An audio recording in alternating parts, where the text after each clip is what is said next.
Claude, c'est une histoire qui nous avait beaucoup ému, même bouleversé en mars dernier. C'était en mars dernier, Pierre, oui, une mère de famille de Longueuil qui s'est jetée sous les roues de sa camionnette qui reculait pour protéger son petit garçon. Et elle a été blessée très gravement. Regagnée, Mme Nancy Savard est sortie de l'hôpital aujourd'hui. Oui, Claude, vous l'avez vous-même rencontré un peu plus tôt aujourd'hui. C'est une histoire très touchante. C'est une femme très courageuse. Alors, je vous rappelle que c'est arrivé le 29 mars dernier dans l'arrondissement Saint-Hubert à Longueuil. Elle voulait déplacer sa fourgonnette, a reculé dans son entrée. Et puis, le petit garçon de 3 ans, son petit garçon Justin, s'est retrouvé derrière. Alors, elle est débarquée rapidement de la voiture, l'a saisie. Les deux ont roulé sous la fourgonnette. Elle a réussi à projeter son fils un petit peu plus loin, mais elle est demeurée sous la fourgonnette pendant au moins 10 minutes. Alors, elle a subi des séquelles. Elle est demeurée pendant une semaine dans le coma. Mon collègue Jean-François Guérin l'avait rencontrée lorsqu'elle est sortie du coma, mais là, elle vient de sortir de l'hôpital ce matin après 5 mois. Évidemment, c'est dur parce qu'elle conserve des séquelles. Elle va continuer à faire de la physiothérapie, de l'ergothérapie. Elle est suivie par des neurologues. Et aujourd'hui, lorsqu'elle est rentrée à la maison, vous allez voir, elle se demandait où elle en est rendue parce qu'il y aura quelqu'un avec elle 24 heures sur 24 pour l'accompagner. Son époux est à ses côtés.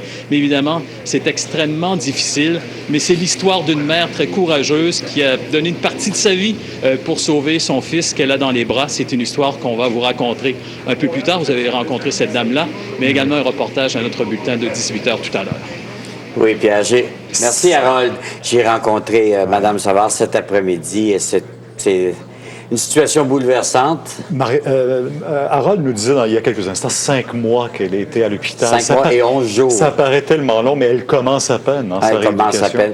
Vous allez voir l'entrevue tout à l'heure vers 5h30. Au retour, le récit poignant du petit Georgie, un des enfants survivants de la prise d'otage en Ossétie.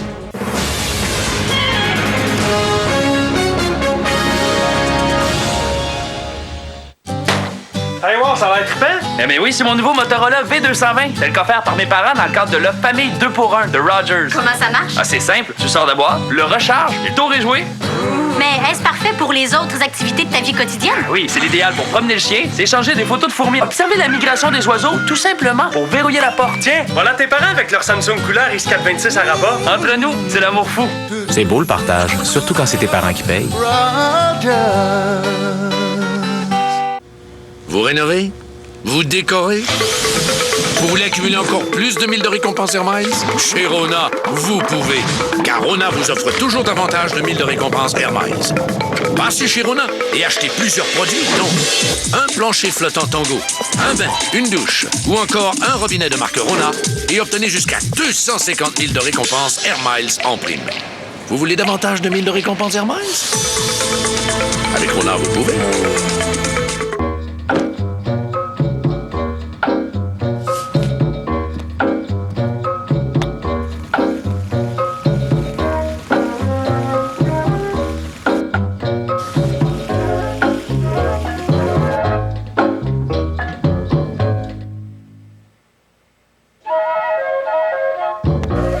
Si la vie était comme ça, il n'y aurait pas le concours Gagnez vos achats Visa. Utilisez votre carte Visa pour courir la chance de gagner vos achats Visa du mois. Il y a un gagnant tous les jours de l'année.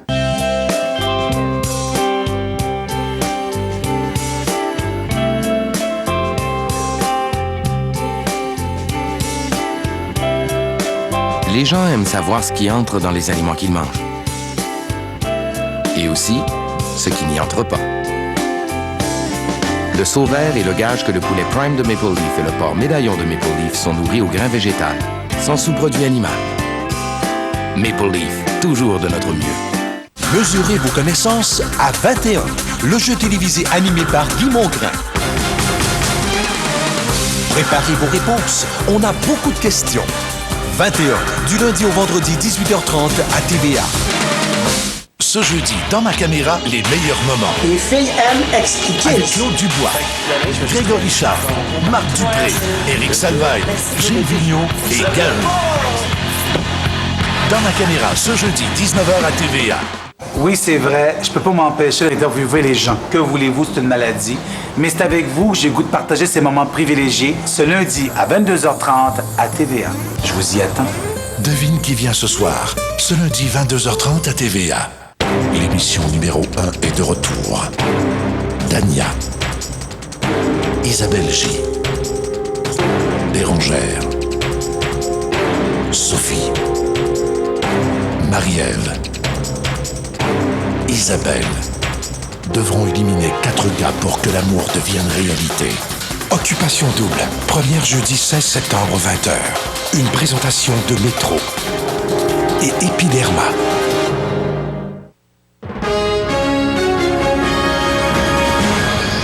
Bon après-midi. Des accusations ont été déposées cet avant-midi contre Raymond Desfossés et ses présumés complices dans un réseau d'importation de cocaïne. Et puis les pourparlers ont repris ce matin dans le conflit de travail de l'aluminerie de Bécancour à la demande des deux parties. Le nouveau conciliateur, Jean Beauchesne, a rassemblé syndicats et employeurs. Les négociations ont été rompues depuis quelques semaines déjà. Les détails donc à 18h.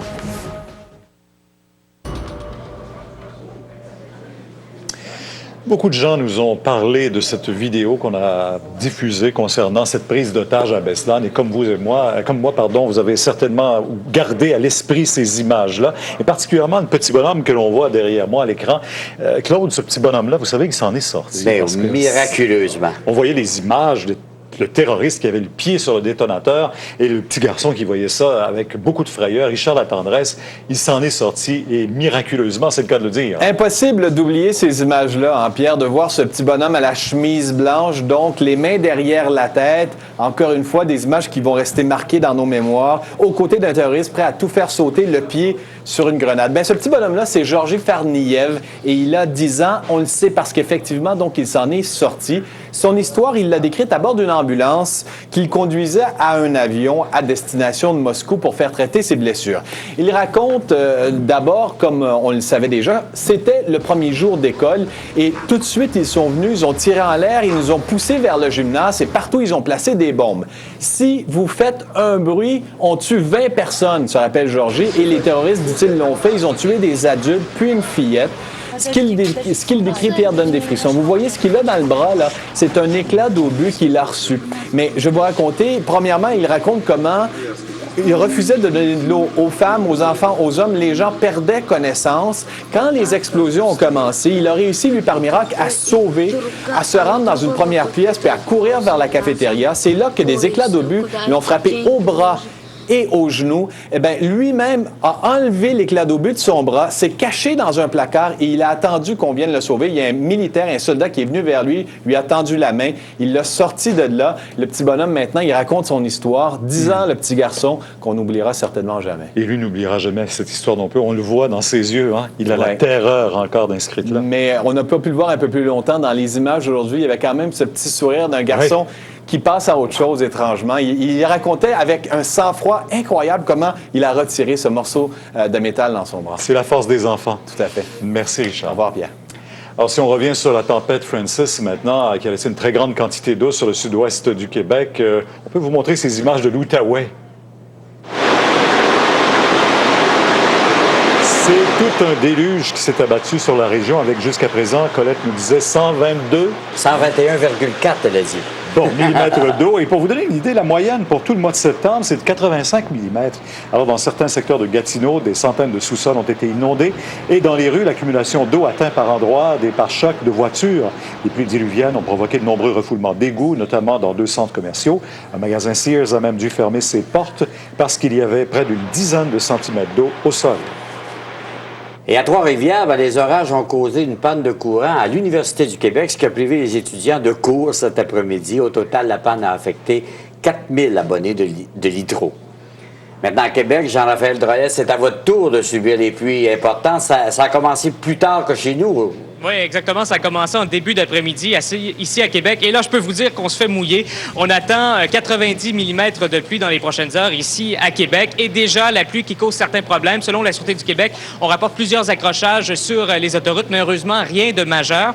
Et ce qu'il faut vérifier également, c'est l'état des routes 363 et 367 dans le comté de Port-Neuf à Saint-Ubalde, plus précisément. Il y a beaucoup d'accumulation d'eau sur ces routes, donc on pourrait les fermer dans les prochaines heures. Il y a également le niveau des rivières, parce qu'avec des rafales de vent de Belle 70 à image qu'on 80... voit présentement, Jean-Raphaël, le chien qui lave les vitres, là, c'est pas mal. Oui, écoutez, là, il y a plusieurs situations comme ça. Il y a beaucoup d'eau ici qui s'accumule un peu partout. Et ce que je vous disais, c'est qu'il y a les rivières aussi qu'il faudra surveiller, notamment dans le secteur de Port-Neuf et dans le secteur de la Beauce. D'ailleurs, la sécurité civile qui a demandé à certaines municipalités d'être vigilantes, même d'adopter certains plans d'urgence. Mais je vous rassure, il n'y a pas d'inondation, il n'y a pas de débordement présentement du côté des rivières, mais on est aux aguets. On vérifie ça là, dans les prochaines Donc, si on n'a pas besoin de sortir, on reste chez soi. Exactement, parce que sinon, vous allez être mouillé à coup sûr. Merci beaucoup, Jean-Raphaël. Au revoir. Ici Claude Poirier. Restez avec nous. Un peu plus tard, j'ai un appel important à vous lancer. Et vous pourrez peut-être faire la différence.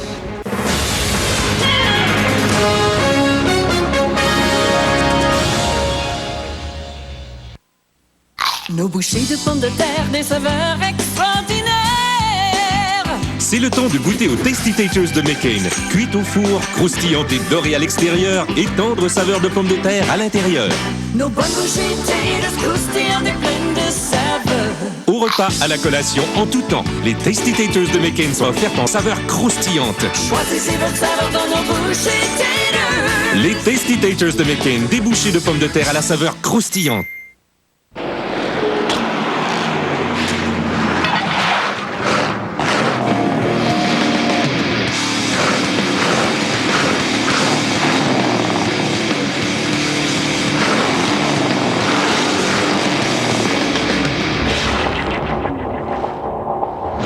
Tous les ordinateurs recherchent la vitesse. Offrez-leur Internet haute vitesse Vidéotron. Abonnez-vous pour seulement 29,95 $ par mois les 3 premiers mois. Le modem et l'installation sont gratuits et obtenez en prime 1 mois d'antivirus. Économisez en tout plus de 280 $. Pour profiter de cette offre exceptionnelle, composez le 1-877-380-2511. Pensez même pas.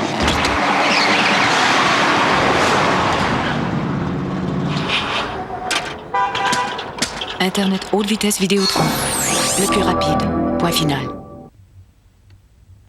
J'espère que personne d'autre veut les tendrelles. J'espère que personne d'autre veut le poulet. J'espère que personne d'autre veut les bouchées dorées. J'espère que personne d'autre veut le beau petit chapeau. Le nouveau Vari-Bari de PFK. Avec un choix comme celui-là, tout le monde y trouve son compte.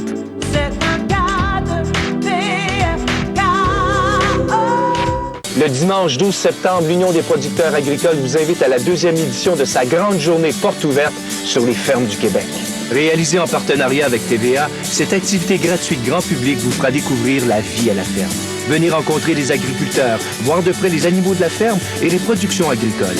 Et profitez-en pour déguster des produits du terroir. Pour connaître les fermes participantes, consultez vos journaux ou le site upa.qc.ca. C'est un rendez-vous beau temps, mauvais temps sur 200 fermes du Québec. Ce jeudi, faites une grande virée avec un être très attachant qui a des problèmes de personnalité. En tournée avec Jean-Michel Antille, ce jeudi 20h à TVA. Ce jeudi, homme en quarantaine. Marie-Ève me met à porte. Génial. Hey, Fifi! Peut-être plus sérieux qu'on pense, hein? Homme en quarantaine, spécial 60 minutes. Première ce jeudi 21h à TVA. Vous vous souvenez, il y a quelque temps, Claude, on avait arraisonné un bateau dans les Caraïbes, puis on avait vu le mât tomber. On pensait que c'était à cause du mât que ce bateau-là, finalement, avait été arraisonné. On avait trouvé la drogue à l'intérieur. Oui, 750 kilos, je pense. Pas mal. Mais là, on va revenir sur toute cette histoire, mais surtout le démantèlement de l'important réseau qui s'en est suivi aussi au Québec, en Ontario. Louis Cloutier, la présumée tête dirigeante de tout ce réseau, a comparu ce matin. Oui, Pierre, et comme si on avait voulu lui faire les honneurs à Raymond Desfossés, il a été le premier à être mis en accusation. On parle de complot pour importer de la cocaïne, complot pour en faire le trafic, gangstérisme. Bon, évidemment, il reste en prison jusqu'à nouvel ordre, comme la majorité de ces 20 présumés complices narcotrafiquants. Et parmi eux, Pierre, il y a même son épouse, Diane Monplaisir, qui a été arrêtée hier en même temps que tout le monde et qui, elle aussi, a été accusée relativement aux activités de son mari. Et vous dire, les ramifications internationales de ce réseau figurent aussi dans l'eau 2 suspects qui sont des îles Maldives et un du Venezuela. Il faut dire que la GRC a donné les détails du rôle joué par Desfossés dans ce réseau. Oui, cet après-midi, grosse conférence de presse. Vous savez, pour la GRC, c'est un coup très important dont le clou a été l'arraisonnement il y a quelques semaines du voilier bourré de cocaïne dans la mer des Antilles. Là, on suivait ce bateau-là quand même depuis un certain temps. Oui, Pierre. On sait, vous l'avez dit, il y a eu des avaries en pleine tempête. C'est là qu'on l'a accosté, mais de toute façon, on l'avait à l'œil depuis son départ de Québec quelques semaines avant et on savait très bien ce qu'il s'en allait faire dans la mer des Antilles. Donc, c'est une question de temps avant qu'on ne l'arraisonne. Mais ce sur quoi insiste la GRC, c'est sur la fulgurante ascension de Raymond Desfossés dans le monde des stupéfiants au pays. On va entendre un haut responsable de la GRC là-dessus. Il a un certain statut au niveau des organisations criminelles. Certains vont le reconnaître comme un héros parce que... Excusez, je m'excuse. Parce qu'il a été capable de demeurer si longtemps actif et de se jouer des opérations policières. Organisé, le monsieur. Oui, tout à fait. Et Pierre, je vous dis en terminant, parmi tout ce qu'on a trouvé lors des perquisitions hier, il y avait une bombe, un engin explosif prêt à servir, ça aurait pu servir à faire sauter une voiture. Alors ça faisait partie de l'arsenal du parfait narcotrafiquant. Merci, Louis. Merci. Au revoir. Dossier de la santé maintenant, à 4 jours de la conférence d'Ottawa. Le premier ministre Jean Charest a choisi d'hausser le ton aujourd'hui et a reçu l'appui unanime de tous les acteurs importants du réseau de la santé du Québec. Paul Larocque, c'est la position de Jean Charest est ferme et on pourrait dire même catégorique à partir de cet appui. Oui, Claude. Et aujourd'hui, ce qu'a fait Jean Charest, il est allé